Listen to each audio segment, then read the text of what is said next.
Hello, Marielle here from Romanced by the Book. I am gonna just hang out for a little bit because, hey, Christy, just trying to see if anybody is along. So usually I ask you guys to give me book recommendations on Sundays. Today's not really any different. There is a thingy on there. Hi, Carrie. Hi, Ken. But I thought it might be fun to ask somebody to join in and also give us recommendations. So, Sophie Jordan's gonna come on, but I have to wait for her to pop on. How's everyone doing? I'm trying to see. Oh, there she is. Hey, Sophie. I'm gonna invite her. Oh, it says unable to join. Why is it saying that?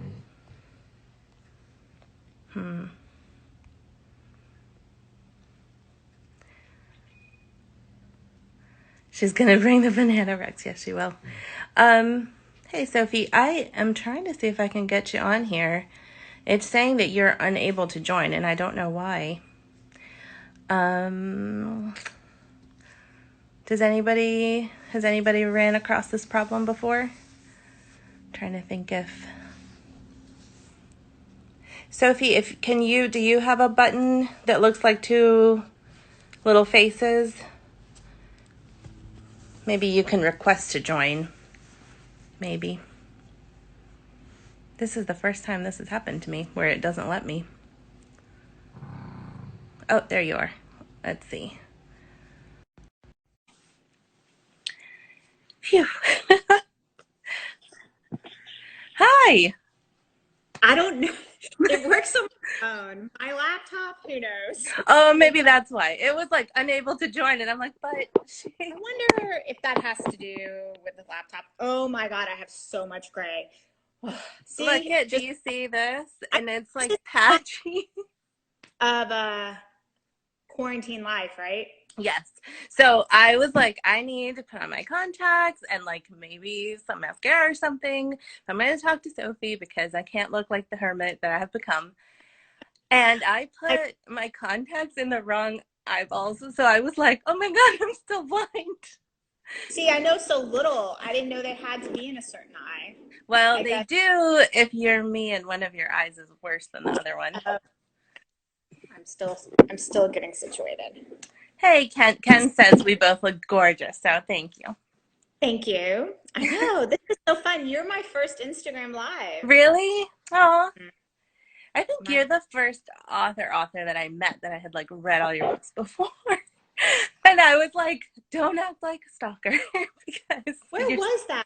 Was that at a it was RWA in Orlando, I I was going think. to visit an RWA because Yeah. KissCon's more.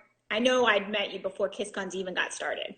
Yeah, it was good to meet you. But yeah, I was like, oh gosh.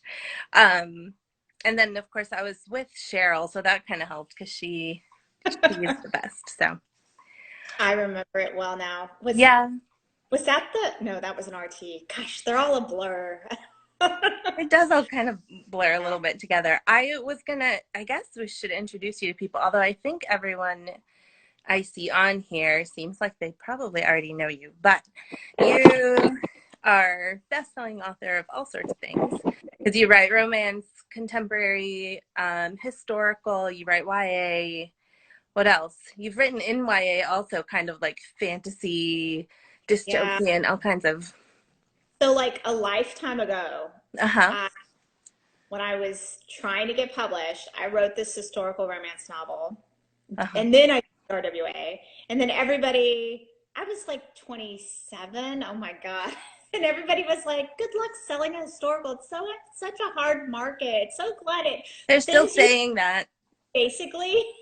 So it Mm-hmm. was super like my first RWA meeting was super exciting being around other writerly types and then really kind of a bummer too, because I'm like, well, maybe I should try something else to write that I like and that I read. And I was reading paranormal. So I wrote a paranormal romance. And those and that's what that book, the paranormal romance I wrote, Yeah. was handed my agent. Okay. And then I told my agent, by the way, I have this historical romance I did. And long ago, I'd entered a contest, and the full manuscript actually is with an editor because the full was requested. But that was like 8 months ago. I'd sent it to this editor. She's like, well, where's it at? I go, well, it's at Avon with this editor for a long time. She goes, well, I'll just follow up. And in the meantime, it was a Friday afternoon. She goes, Hmm. send it to me and I'll read it over the weekend, but I'll follow up. So Okay. then the story goes, and you've met Marielle, you met Maura, my agent. So Yeah. she just did a follow up at Avon. And then Monday morning, my phone rang because, when you had, back then it was a paper submission and Hmm. it name and my email and all of that information on it. And the editor she'd called who'd had the book just sort of handed it off to another editor. Hey, there's this agent called me about this manuscript if you want to read it. So that editor read it over the weekend. So she didn't know I had an agent. She didn't know. It all got lost in the exchange. So I actually got a personal call Monday morning from this editor at Avon who read my historical romance Wow. and called me and offered to buy it and with a contract. And I just, it's so strange. My agent that I just signed hadn't even had time to read it yet. And It was all like it was supposed to be the topsy-turvy. that launched my career, basically. And it It, just didn't work that way. yeah. Was that the book? So the first book that I read from you was the one with the green cover. I put it on a post this morning. One Night with You, I think. One Night with You And was then my third historical. and then the first one was the one with the white cover with That's I forget the name of it, but the heroine pretended she was pregnant and had like horse hair in her. that, that was the one that Avon had for 8 months, and then my agent called and got someone to read it. That was my first book. Oh, I that's just like, funny.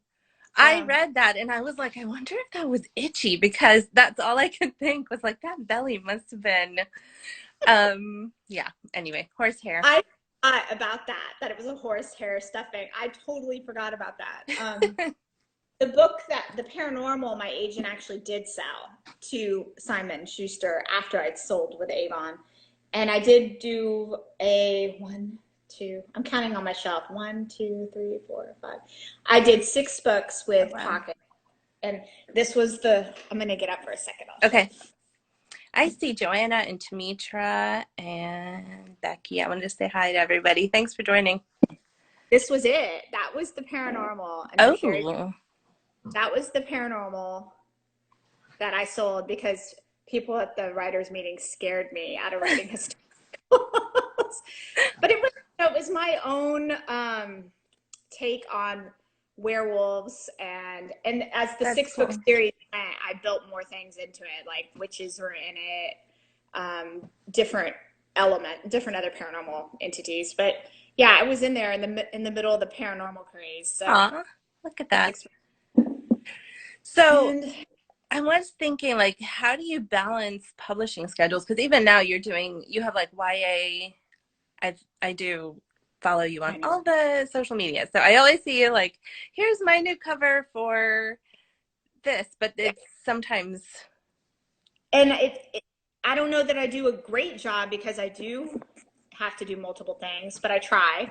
And it does help when it's all under the same name now. yeah, So, yeah, I just got the hot off the press copy of my YA. those are beautiful. I love the mint green.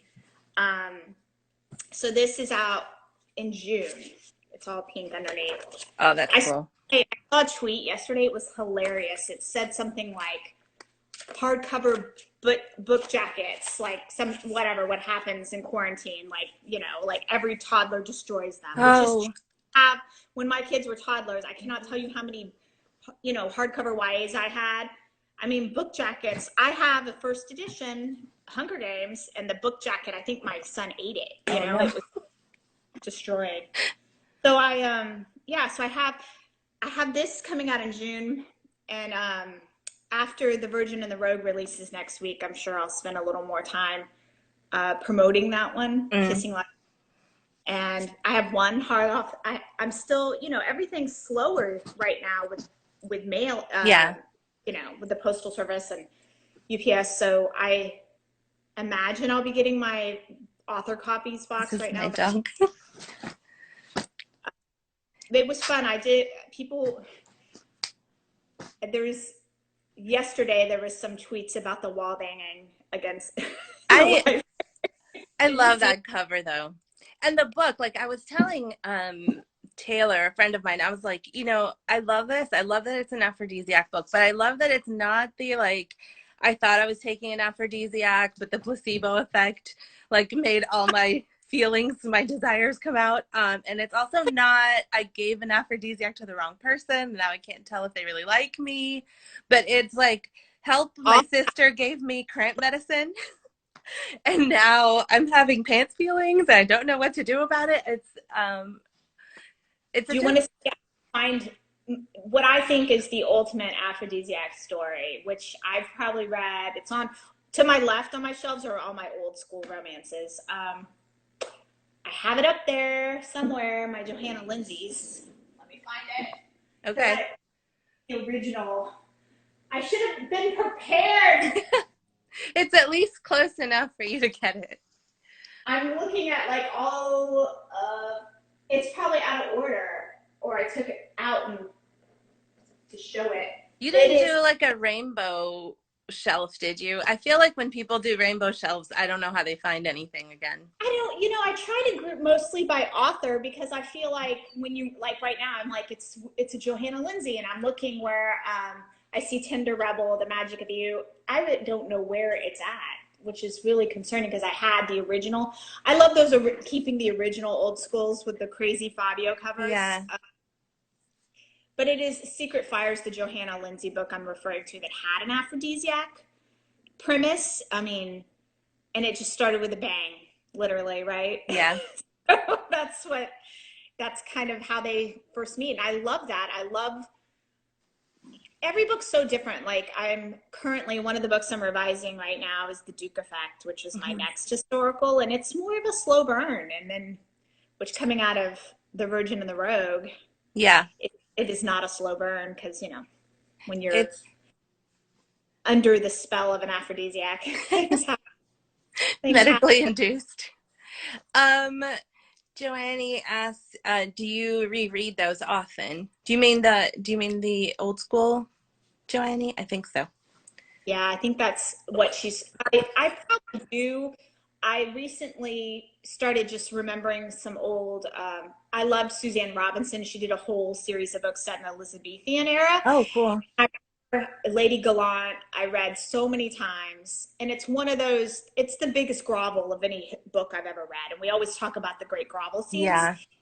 He mistakenly thinks she did something. Like he thinks she's for the wrong side of the Mary, Queen of Scots, and Elizabeth thinks she like actually tried to kill his father. Like he is so wrong and treats her so badly, which oh no. It's funny because now that I read it, I'm like a little uncomfortable at how badly he treats her. But when I was 15 reading it didn't faze me, right? I have some books like that too that I read and I was like all the way in with it, and now when I look back I'm like, oh, that was a little cringy. I don't know. Sometimes it's hard to go back because it changes your perception. Who you are now is so different, right? Yeah. And now I'm like, oh wow, there's some Lady Gallant is a little problematic in some areas. I loved that grovel. I do think sometimes people like you can see where the authors were trying to make a point. You know what I mean? Like the hero was allowed to be super awful, but well, not all of them, but I feel like a lot of them you can kind of see where the heroine has to stand up for herself, or the hero has to kind of change his mind a little bit. Which, yeah, they have their character arcs, right? The hard hero gets a little softer, and the girl who maybe doesn't think she's beautiful or she doesn't stand up, whatever her thing is, she grows a little too. I mean, there's one thing about those authors, they just didn't hold any punches, right? And they definitely, now we encourage writing fearlessly. Yeah. But now I don't know, back then they didn't even know to be any other way. Think about that. I had this conversation with a writer not long ago, how just the lack of social media didn't exist. Yeah. Nobody was like saying this is icky. They didn't hear it. They didn't know. They just were writing from their id, and they didn't know. That's true. Less feedback might have been good. We have a couple comments on there. First of all, someone is saying hi from Turkey. Oh, And hello. then, I have a lot of young adult. I have historical and young adult in Turkey. cool. Demetra also is wondering if you can hold up that paranormal book again because she's searching for it on Amazon. You may not, and I'm pretty sure you're not going to find a print of any paranormal Sherry Kohler book ever. But this was Marked by Moonlight by Sherry Kohler. Was my first. It was my second book to come out because the historical Okay. beat it location, and then this was book 2, and it's like it's a mousy teacher because I love that. I love writing. In a way, it's sort of like the aphrodisiac premise of this book. Like, so when she gets bitten, it changes and brings her out of her shell entirely. Oh, Like, cool. not just sexually, but Her personality. right, starts standing up for herself and being, just bold and standing up for herself around people and family and friends in her life that she never did. And they have and it's a ticking clock. Like, basically, she has a 1 lunar cycle to find the alpha of the pack that infected her to try to break her. Demetra found it. Sorry. So she has 1 lunar. Yeah. So, and he's a hunter. I believe he's a hunter. See how long ago this was? I'm like, wait, yeah, he's he's the hunter. She thinks she was attacked by a dog, like a wolf. She doesn't know what happened, just that, she feels different and she's changing. And this hunter who really needs to put her out of his misery, he thinks at first, right? Because they have no clue who the alpha of the pack was that infected her. And so there's that ticking clock element. He should kill her, but he can't. That doesn't sound that bad. It sounds like, it's so weird. I wrote it so long ago. I'm almost feeling like I'm talking about a book somebody else wrote. But I wrote it. So you can, I know, download it, I'm pretty sure. Still. And I was going to say, somebody on here was asking, how many books have you written then so far? I feel like it's probably a lot. 12, 13, 14, 15, 16. So this will be my 17th historical. That's what I think I just counted. 17 historicals, and someone do the math for me. So 17 historicals, 6 paranormals, romance. That's 23. 3 new adult.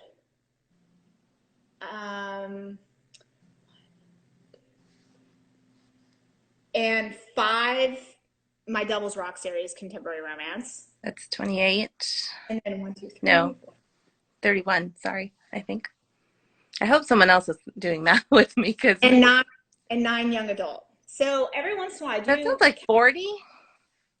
God, I knew I was in the upper 30s, but I probably am close to 40 at this point. I'm looking and thinking, yeah. When this comes out, I guess that'll be. Yeah, Christy says 40. This will be 10 in YA, so 41. Wow. Christy, thank you for counting. Yeah, we've got 3 40s counting me. Oh, 4. So I need to do something. I need to, like, 50 will be the milestone, right? I need to do something. But it's I think you constantly evolve and change as a writer. What I would have wanted to even write about 10 years ago is different than now. Everything keeps evolving.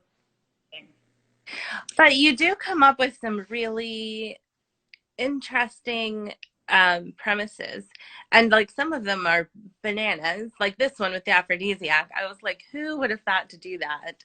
But Sophie Jordan, and yeah, like even PJ commented on my post earlier and was like, it's so good, and I thought, stop telling me that, I have to wait till Tuesday. But still, I think I figured something out. I think I saw Allie Carter's name flip by. She's still on here. Oh, is she? Hi. I figured this out at a retreat, I think, that Allie Carter was at. We talked about id so much. And sometimes I felt like there was one point, maybe 4 or 5 years ago in my career, where it was getting harder to write, start, finish, come up with ideas that excited me. Mm-hmm. All of those until we had a real hard talk about writing to your id, remembering those books. Like I remember the Johanna Lindsay Secret Fire, remembering all the ones that really excited me. And this is different for everyone. I think that speaks to tropes, right? Like what tropes everybody loves that I think connected and correlates to id, what your secret gets you off and your joy, what you love to read and write. And I just reconnected back to that. And now before I start a book, I really think about it. I don't just start to start, which I think maybe it was getting routine, like time to start a new book, just start the book. I really stop and I think about the book and think what I want it to be and how it can be it has to be exciting for me to do. And then once a writer accomplishes that, then readers are going to, it's going to resonate with readers. They're going to be excited too. I do think about the bananas plot lines, the ones I used to love. In every book I'm starting, like it just shouldn't feel, you want it to be somewhat extraordinary, right? Yeah. Otherwise you're just talking to a friend and hearing about their everyday life and their romance. So after the Duke Effect, which comes out the end of October, is the last book of this series. In the series, and then I start a new series. So I'm really thinking about the series as a whole. Like what can I do that kind of makes it exceptional, extraordinary, over the top? Where's the bananas going to be in the series? Someone asked to explain a little more writing to your id. And I'm probably not the best person to talk about it. There are whole workshops on it. Jennifer Lynn Barnes is a professor of psychology and also a writer, and she talks about it a lot and she's come to our WART different things and given talks about it. The id is sort of, if I can think of this right, where your secret, most instinctual desires rest. So, I mean, right now, we're going to get into talking about book recommendations, right? Like Katie Robert has a crazy new book out that she wrote like in a blur during quarantine. And it's daddy kink and it's hot and crazy and it is bananas. And that for so many people, like another reader may be like, not for me, but another reader's like, that's my id. Yeah. I want to read about the younger younger woman with the older man. That speaks to their id. And it's like, I feel like that is not necessarily things that you like in real life or things that it's just, it's like something that like scratches an itch for you sort of thing, where, because I feel like there's a lot of books where I'm like, I'm all in, but in real life, I would be all the way out. I'm so glad you qualified that too. I feel like it's hot up here. I need my fan on higher. Because I am all over the convict and the prisoner story. Yeah. But it's definitely not my real life. But in a book, when I can read about like the escaped convict or, and it's not just my Devil's Rock series. I mean, that spawned the whole series because that was so much of my id. And I love the idea of the noble like villain, outlaw kind of, yeah. And someone that was caged up. And it's very almost Cressley Cole, like, caged under the streets of Paris for like 2,000 years and rips off his chains when he senses his mate. Like, it's all that to me. That it's the knight in the medieval romances we read who just come out of a dungeon, like all of that feeds my id. And in contemporary, it's a guy who is, comes straight out of a penitentiary who is super hot and very and there's a few, like, there was a series called Banshee. I think it was Cinemax a long time ago. And he was a con and ex-con, and he came out. That was around the time I started thinking about writing the Devil's Rock books.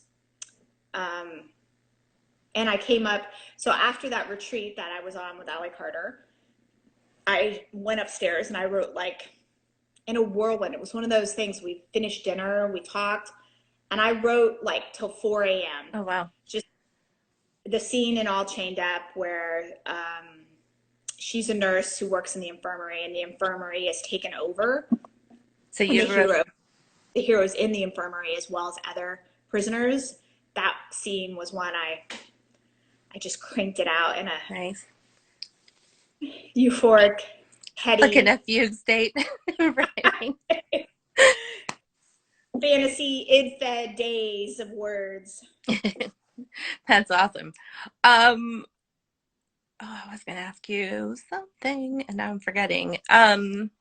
So you watch, I know you watch like watching kind of Netflix and Amazon and stuff like that too.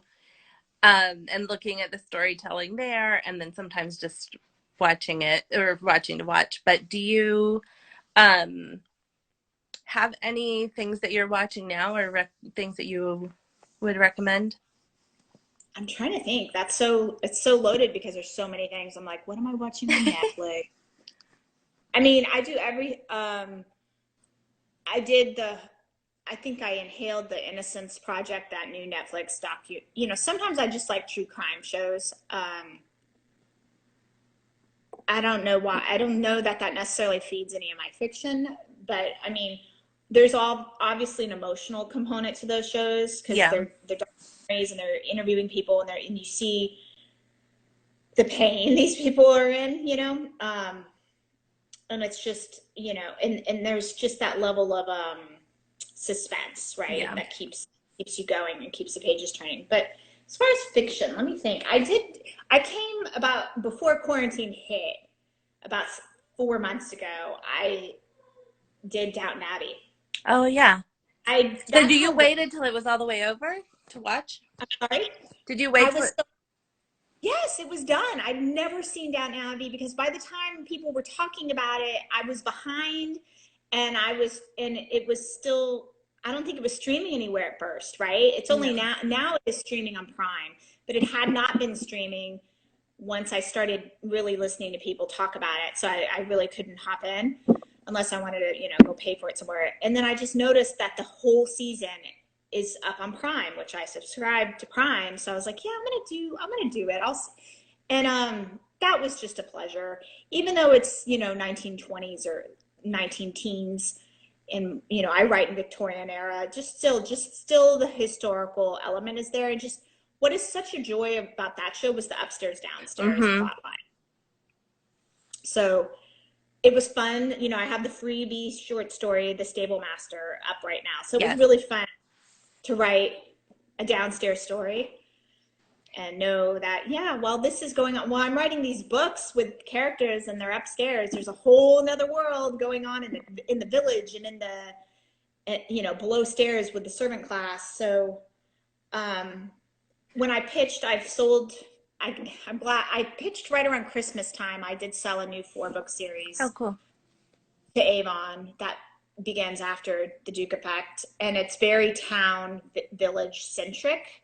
Nice. So, and there is a lot of aristocratic characters in there, but there is a lady blacksmith in there. I'm excited about her. And one of the heroines is the vicar's daughter, who actually does everything because Nice. dad kind Yeah. of unable, but she does everything. I mean, she actually writes the sermons. She does it all. And everyone pretty much knows. So Yeah. basically, she's like a lady vicar. Like she's the one. So it's interesting. That's where I am after writing almost 20 historicals, trying to write and do things differently, different characters. I think a lady That blacksmith would be super fun. I mean, she'd have to be physically strong and Yeah, like, she's like my Viking. She's very strong. I Yes. love it. I'm excited about that one. And what else? So, I'm I, sure everybody's probably already seen Downton Abbey, but I watched Downton Abbey. I watched Endeavour, which is also another BBC series that you can see on Prime. And that's set in the 50s and 60s. okay. It's a detective, and it's just really gritty, but the character arc is there, following Endeavor is the name of the detective. I'm gonna So have to look that up because I haven't seen it. Endeavor was great. I could go on and add more onto this, but yeah. Cool. Joanne asked, what are you reading? Fiction, nonfiction, craft books? I did come prepared with that. So I have are any of y'all are romance readers, so I'm sure you're familiar with Jill Sorensen. And if you're Yeah. not, you will be now. Okay. So Jill Sorensen, I find her to be one of those contemporary romance authors Mm-hmm. who writes the bananas. And I don't know, in you know, in different unexpected plot, you know, other than their contemporary, everyone's a different one, except the only ingredient is that you can expect some bananas. So I'm reading Aftershock, or finishing it, and I find that that suits me right now during pandemic. So it takes place, the heroine is a paramedic, Okay. and she's in her rig with her partner, and they're traveling on a highway, double stacked highway in LA during a massive earthquake. So they get trapped in this earthquake, and they're like sealed in, like, because that upper highway's over them. Oh, wow. So everybody in the, so it's like they're in a bubble of concrete, pretty widespread, but they can't get out. And there's survivors in there, but a lot of people are dead. So it's not like maybe under 20 survivors. And the hero is someone she meets in there.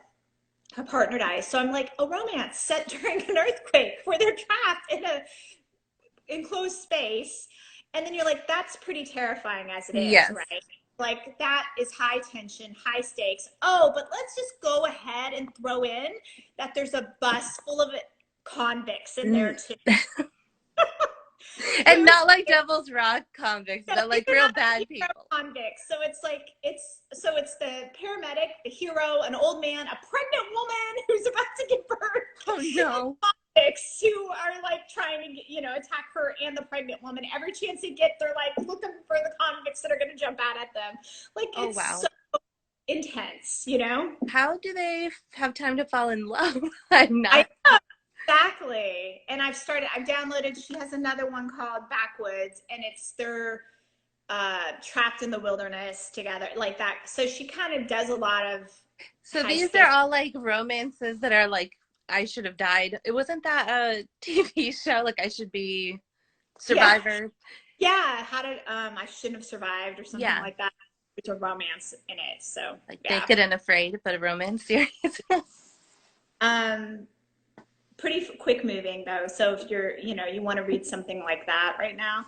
And it's not, even though it feels really dark and they're surrounded by death, it just doesn't, I don't know, it doesn't feel too dark a read currently. So and I looked at what's coming out, because I was, we're on social media. I'm pretty excited about Avery Flynn's new book coming Yeah. out in June, Loudmouth. I mean, it has forced proximity. It has the enemies to lovers, because I assume they're going to be lovers, right? We're reading a romance novel. So Yeah. it's got 8 at the start, and then they get trapped together. So I'm like, I'm in. And I love all her titles, because this girl's a loudmouth. Yeah. Got a thought. She is good. I feel like titles are real hard, so I always appreciate anyone who can come up with a good title. I think Demetra asked something. She asked, "What's your writing schedule look like?" I'm revising right now. So I'm trying to do like 20 to 25 pages a day. But sometimes I come to a note that's just a huge revision. Like, I read through the whole chapter, and then the notes at the end. Yeah. And for something that means, oh, wait, I got to go back. And because it was kind of like the overall thought about the chapter. So I'm like, I got to go back. It's actually hard to get through 20 pages of just to revise 20 a day. It's Yeah. a struggle. So yeah, I have revisions, and then to start the first book, and the next, probably come June, I'll be starting the first book in my new series, which I'm looking forward to. Something new. To it. Somebody just asked, Bookish Snail, is there any genre that's easier to write for you? Always the one I'm not writing. It's like, I hear someone. My dog is crying to be let in, but I tried to let him. I tried to get him to come in before I did this, and he wouldn't. But My dog does that, and the room in our house with the best lighting is a guest room, so I just like sit in here, and sometimes which she hasn't done today, but sometimes she'll like hop up on the bed and like poke me in the middle of whatever I'm doing. I'm like, thanks. Or she'll try to like lick my nose. She's not doing it today, but I just hear the crying, which is pretty impressive. I'm upstairs, and there's two, and they're both outside. So, oh wow. So for the book that's easiest, contemporary might be just because you flow right into it in your voice. And I do have to flip a switch when I'm in historicals that, okay, you got to sound more formal now. And sometimes I'm writing a scene where I just want her to say something that would probably be really funny in a contemporary. Yeah. Really snarky, but I'm like, okay, she can't say it like that. Is there a way that I could get that snarky comment out in historical way? And sometimes I can, and sometimes I can't. Sometimes I can, and it's just not as funny because it's missing that that contemporary snark. But yeah, I don't know. I would say anytime writing a short story, a novella is always fun because they're short, you know. And yeah. Somehow that incentivizes me through it too, just because the end is so much closer. So I write shorts faster. I mean, I wrote that 35 pages, The Stable Master, in 6 days, and it was still, I forgot. I think 35 pages in 6 days is still probably a lot for me to do. But just because it was a short, I just did it really quickly. I thought I heard you talking about it, and then pretty soon after that it was up already, and I thought, oh, I wonder if she was already writing it. But no, you just wrote it really fast. I did. People, I'm not going to say I'm not a fast writer because I know there are so many authors that do a book a year, and I do 2 to 3, maybe 2.5 in a year, or 2 in a novella if I fit it in there. But I don't write as fast as I used to. That's for sure. Maybe partly because I think when I was younger, I just dove in and just started writing. And now I do give I deliberate a lot more. That's interesting. Does that mean that you plot, like you're a plotter, or? The plot pants question, I definitely would say I'm in between. I think I don't think I plotted that much when I first started, but I do now do something in between, especially if I'm doing a series, even though they're always standalone. I want to think about that world. I mean, so The Virgin and the Rogue is book number 6. Yeah. And really, I never planned for it to be, and The Duke Effect will be 7, and that's it. It's a 7-book series. I never planned for them to be 7. I just always had a spinoff character. So, and that's the way it worked out. But now that I sold this 4-book series, like, I know who every character is before. Like, when I wrote While the Duke Was Sleeping, the characters here weren't even in my mind at all. Because I think While the Duke Was Sleeping is book 1. For the Rogue Files. So they weren't even there. They weren't even a thought. They weren't. So it'll be a little different doing a 4-book where I know every book is going to be this. So you can weave in like a secondary storyline or something that wraps up at the end because you know where the end is a little bit easier, I would guess. I think so. I mean, I had people who read The Stable Master and they were like, that was so fun. Are they going to be in The Virgin and the Rogue? And I'm like, no. Too late. I just came up with that. So no, I'll try to put them in The Duke Effect, you know. I'll try to give a little cameo, those little characters from the short story I have. Which some of you are coming, you don't know. I do have a short story on my website that's for free right now. So if you just go to sophiejordan.net, you'll see the link to The Stable Master. Yeah, we can put a link to it in our, we have like a little link tree in our bio. So we can do that. Thanks. And let's see, I was going to ask you, well, I keep seeing you cooking on your Ninja Foodie, which is making me want to buy one. And then your daughter's baking. So you have like quarantine cooking happening at your house. What was so funny is I think it was on the first or second week of quarantine.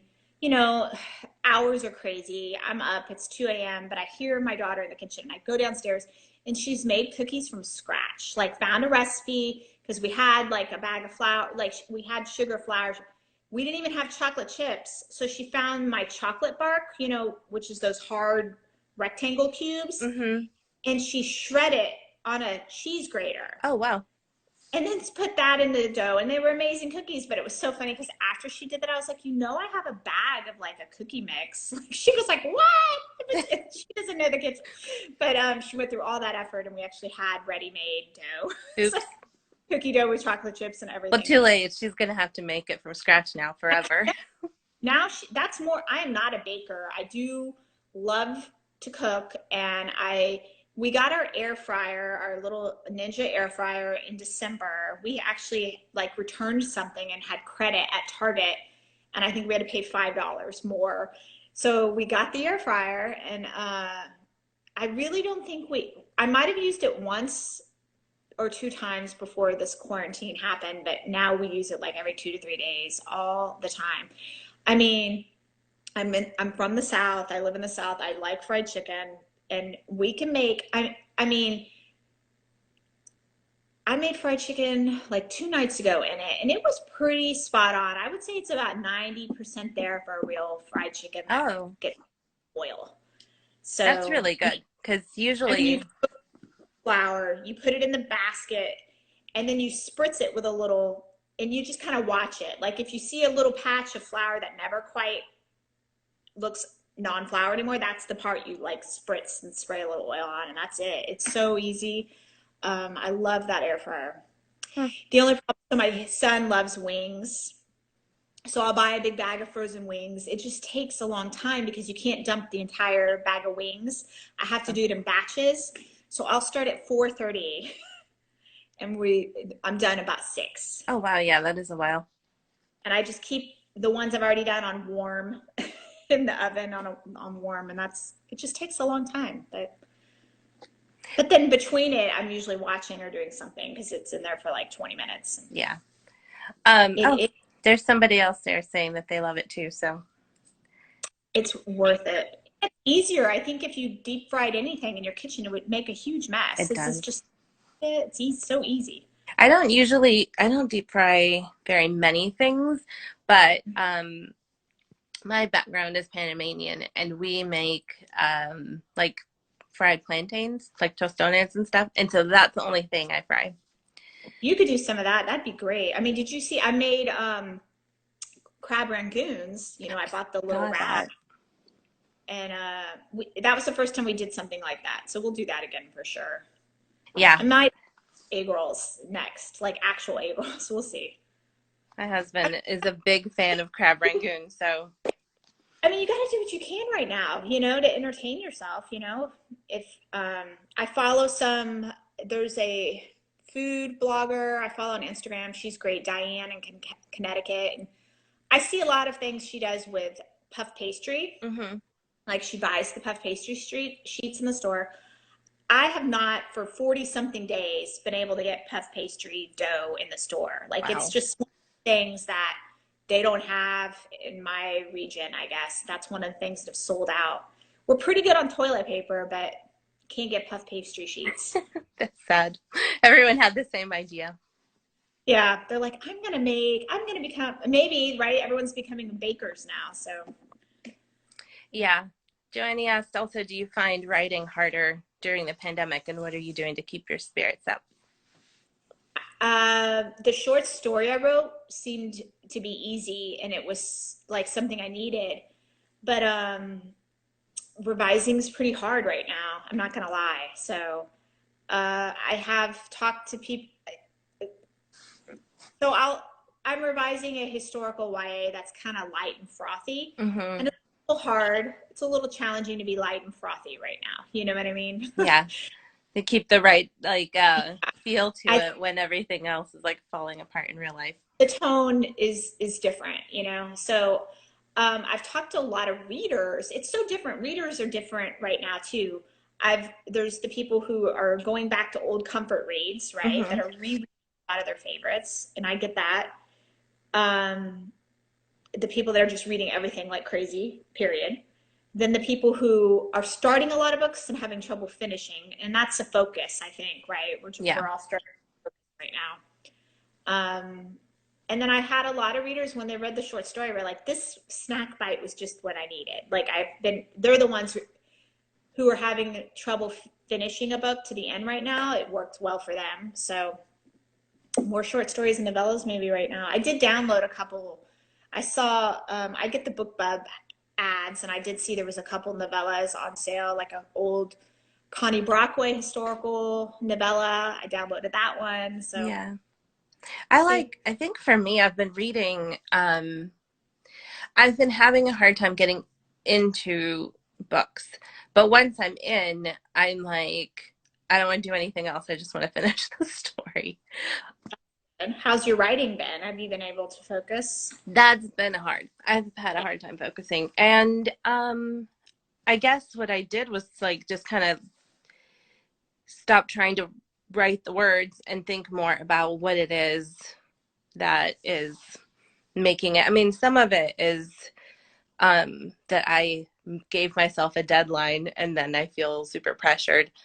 But, you know, stuff going on generally outside, like my mom's stuck in Florida and, and part of me is like, because, you know, it's just like the world being crazy makes it hard to sit down and like fully let Yeah. everything fall away, I guess.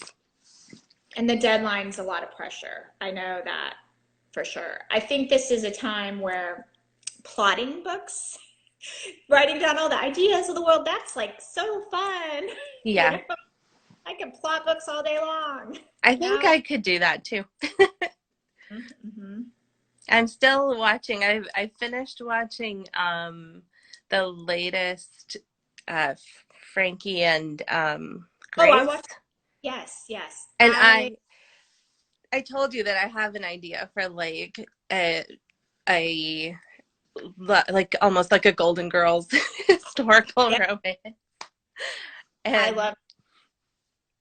I had this random thought the other day. I was walking into my bedroom, and I do work in bed at night, and I like the TV on, and my husband is trying to sleep, so he approves, he likes Golden Girls in the background. Like he'll come in the room and it's a true crime show, and I guess he's like doesn't want to fall asleep to that. He's like, is Golden Girls on? I mean, yeah. So like Golden Girls is what plays as he falls asleep, and I work, and I remember looking up at the four of them and being like, what would they think right now? How would they? Bitch, Rose and Dorothy be managing quarantine right now? Like, and it just made me smile because I was like, they'd be fine. They'd be great, you know? I Uh, would recommend for you on Netflix. There is a oh shoot, I'm gonna forget her name for no reason. Betty White. There's a Betty White documentary on there. I've seen it. I've seen it. Okay, because I was like, I watched it and I was like, where's Sophie? um, there's also a really brief docu-series about the movies that should have never been made. Oh, I haven't seen that. And one of them is Dirty Dancing. And I loved just getting like how it's a miracle. Like they were dropped so many times. They changed production companies, you know, a storm came. It's like the movies that have been made was Dirty Dancing, Home Alone almost didn't Oh happen. wow. And what was the third one? With Bruce Willis. I've watched a ton, the Is it first. Die Hard? Yes, Die Hard almost didn't happen. Like people were Wow. like laughing that this guy who was a comedy actor from Moonlighting was going to be an action hero. Like they Huh. made fun for doing it. Like it wasn't going to work, and you know. Anyway, so those three, just kind of to see and listen to the people who were there and brought it together, and some of the cast, how it shouldn't have happened. I'm And the gonna Dirty. watch that as like hope for an aspiring writer. Well, and how like Patrick Swayze almost didn't get cast. Oh wow. Like he and Jennifer Grey didn't get along. She was cast first. Like, and how Billy Zane almost got cast over him. Like, That would have been a whole other movie, I I feel know. like. Imagine. And some of them couldn't dance. Like, but they were just being, you know, interviewed, the male leads, for their acting chops, but they couldn't dance. That would be a problem. Hard to imagine because Patrick Swayze was a dancer and brought up in a dancing family. And just to imagine anyone, it was the physicality he had, you know, in that role. Like, I Hmm. can't Anyway, those are good distraction story if you want a quick little, because I think they're 30 minutes long each one. Oh, so maybe I can like write some and then watch a miracle of.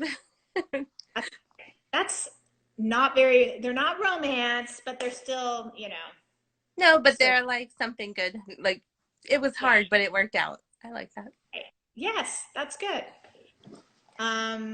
What else? No, so yeah, back to the Golden Girls. They just always make me smile and give me hope, And I do think, like, I can see the episode, like, Blanche would be going nuts because she would be without male companionship. Like, she would be clawing the walls Yes. during quarantine. I feel like the Golden Girls episode for quarantine would be like somebody that wasn't Blanche snuck a man in right before quarantine, and now now they're in there. Stuck there with them. That's a really good, I was flipping channels and TLC does the 90 Day Fiancés, which I've watched some of them off and on, but they're doing one right now where previous couples who'd been on 90 Day Fiancé, it's called 90 Day Fiancé Self Quarantine. Oh, So wow. TLC's airing it. It's just all these former couples that are filming themselves, and TLC's cobbling it into a show. And I don't know most of who these couples are because I don't always follow the show. But there's one couple that apparently they just got stuck together. Like they're not together. Oh, they're just like, They're like together for 3 weeks and they're like, I don't, you could tell. I think they were on the brink of breaking up or something, but they're still stuck together. I don't know. I don't know how readers would feel right now or down the road about reading a quarantine romance, but I think there's something intriguing of the idea of two people being stuck together. It's just the forced proximity, but they weren't meant to be, right? yeah, They suddenly there was a mandate of quarantine and they can't leave and they're stuck together. There yeah. you go. Can somebody write me that? Because I would read it. I'd read it now. Can you write it this week? Someone who can self-help like Katie Robert and just Katie Robert, we want a self want to like, and I don't even want them to be like enemies to lovers. I just want them to be like total strangers. Totally got stuck together in quarantine. I feel like I saw, I think it was Saturday Night Live. You know how they do those like fake kind of commercials? It was Mm-hmm. one that was like Airbnb, and it was a lady who had rented out like a room on Airbnb, and then there was the quarantine, so the lady is still in her house. I didn't see that. Was this a SNL? Yeah, I think it was an SNL skit. And so like she's trying to talk to her mom, and the lady's over there playing like That's so European like dance music. Like, hey mom. stuck with your roommate. Yeah. There's, I mean, I saw a couple of contemporary romance authors pose to Twitter and Facebook like questions like, world, how do you feel right now? If I'm about to start a romance, do you want an authentic contemporary romance now that includes the reality that we're living in, that includes quarantine, or should I write a book where it never happened and it's just we're reading fiction? And Yeah. this I don't, I guess that's a personal preference for every reader, right? I don't think I'd mind it. I don't know. I always want, I mean, romance novels are supposed to be about hope. It's happily ever after, and it Mm-hmm. provides a message of hope. So nothing would be greater for me to read right now than a quarantine story that ends well and the world is okay and everybody's going to be okay and you can still find your HEA and love and romance and we're all okay at the end. Yeah. I want to read a story. I think right now I would, I'm trying to think if I would, because it's not over yet, I feel Yeah. like it would be maybe a little bit strange to read a story that like goes through quarantine and like ends because we have no idea yet what's going to happen. But Yeah. I think there have been some books that came out. I don't know if they were historical fiction more than historical romance, but like in Italy during the plague. And I think Right. like that's kind of I topical. have one downloaded on my Kindle right now that is Spanish flu. They live in Philadelphia. It's a historical fiction. Mm-hmm. And I don't know, it just came across my feed. And so I downloaded the sample to give that a try because I'm like, well, it's not exactly this. It's historical fiction and it's Spanish flu. But But I would want to be assured that there wouldn't be like a horrible ending. You know well, what I it's mean? historical fiction. I do think it didn't say it basically it's women's fiction, I think, because it's like the mother and the daughters, and I think their dad dies like Oh. but pretty early, and it's them kind of foraging, and who knows, there could be, I'm sure Spanish flu there's going to be more deaths, but as we know there were, but there's a trailer for a movie, and I put it in my Sophie Sirens group that I really want to read. I really would want to watch that or read something like that right now. I want it in my eyeballs in some fashion. And it's with Tyler Posey of Teen Wolf fame. Mm-hmm. My daughter's waving. No. So, I mean, which I love Tyler Posey from Teen Wolf days. So it's set in a zombie apocalypse or whatever, and and it's called, I think, Alone. So because he gets trapped in his apartment while the world goes to zombie hell. So he's alone in his apartment, and he's just sort of going about his day to day. He thinks he's alone. He can't really leave. I mean, they show like maybe he makes brief like runs for foraging purposes, but he's just surviving to the best of his ability by himself until one day he notices across the courtyard of his apartment, there's a girl his age alone in her apartment. And they start communicating with each other. So it's a very kind of like into the world, like a zombie movie meets Rear Window. Yeah. Oh, hey. Yeah. So I'm like, I would totally, and then they show there is a long trailer on YouTube for it. So I don't know where it is or was in production. I think Donald Sutherland was in it. Oh, wow. I've been trying to get a release date on it, but then, this happened, so who knows? But and then you just see a clip of him. I guess they're talking on walkie-talkies or something, and he's like, "I will come. I will be there. I'm gonna find you. Wait.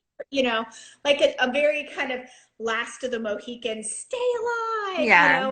And I'm like, I'm so into this movie, and all I've seen is a trailer. I saw I think it was on Twitter. I saw a very short video of these. You know how the Italian people have been doing like singing outside together as a neighborhood and doing, well, there was something where they were hanging out at their balcony, and this guy from the top like pours wine for the girl who's underneath as she's like catching the wine, and I was like, someone write me the story. That right there that's a romance novel too. Yeah, I thought so. Yeah, or like falling in love across balconies. That's that And right the there. entire neighborhood, like if you fell in love like that, the whole neighborhood would have to be in on it, right? Because you can't do it really in private when you're like upstairs, downstairs, in the balcony. There's a lot of good recipes right now a lot of good love stories could be happening right now. Yeah, I hope they are. Let's be positive and think that way. Yeah. Um, This is my hold on, I have to share. So this is it's my favorite mug. the Grinch. It's how No. to speak whale. Oh, I love that.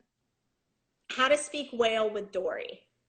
And each one's a face from Dory and the word of what it means. Like it tells you, like it's the sound. You have to make. I like So when it. my daughter and when I first got this mug, I think I dragged her into this with me, and I was like making the ooh, like trying to get every single face. I've done everything I have. That's funny. Good quarantine. That's a good quarantine activity. Yeah. Instagram is telling me that we have 1 minute left. So. Oh, do they set a time? I guess an hour. The pressure. Yeah. So Virgin and the Rogue comes out Tuesday, and the people can buy it. Katie, your bookstore is Katie Budget Books. Yeah, Katie Budget Books. I mean, if you can order your print copy through them at any time. I can sign them. It would obviously be delayed. Everything's a little slower, or just download it anywhere. Tell me what you think, all of you. Yeah. So I'm really happy that we got to do this. Me too. It was fun. I thought I was going to see you at KissCon, and then it got canceled. So this is definitely a good substitution. That's right. It was fun. I mean, KissCon would have been better, but this was great. Yeah. Well, Thanks I for think inviting me. I